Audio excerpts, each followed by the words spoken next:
और कृष्णाष्टमी के अवसर पर एक कृष्ण जन्म सोहर सुना रहल छी। नीक लागत तो अपन आशीर्वाद जरूर देव।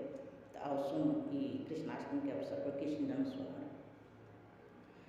बालक एक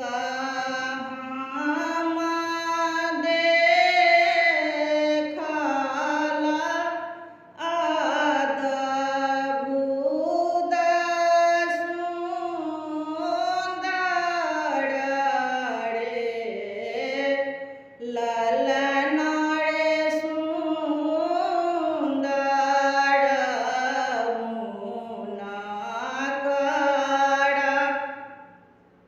गात की बात पकठोसल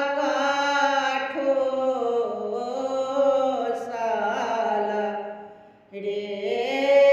ललन रे सुंदर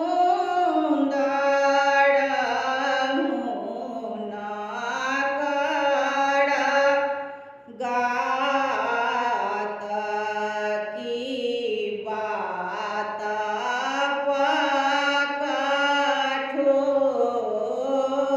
पकठोसल रे कंसक जिद डगमग करुषिरी हरि जन्म लेल रे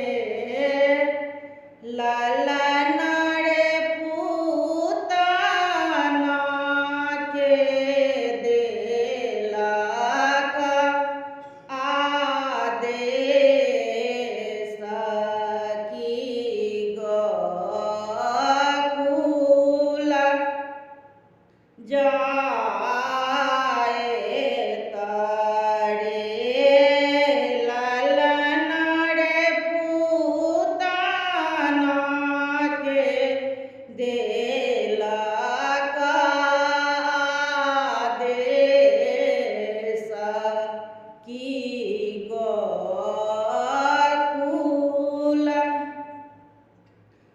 जाए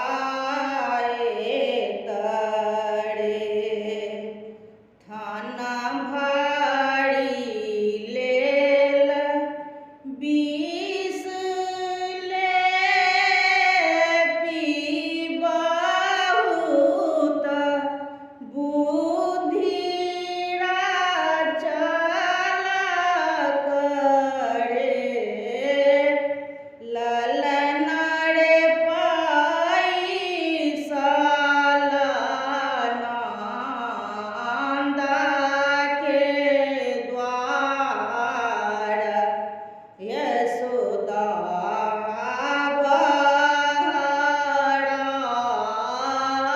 बहराएलक रे ललन रे पैसल नंदा के द्वार यशोदा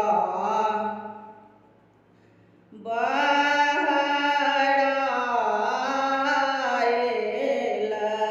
रे यशोदा जे देखी डेराएल मन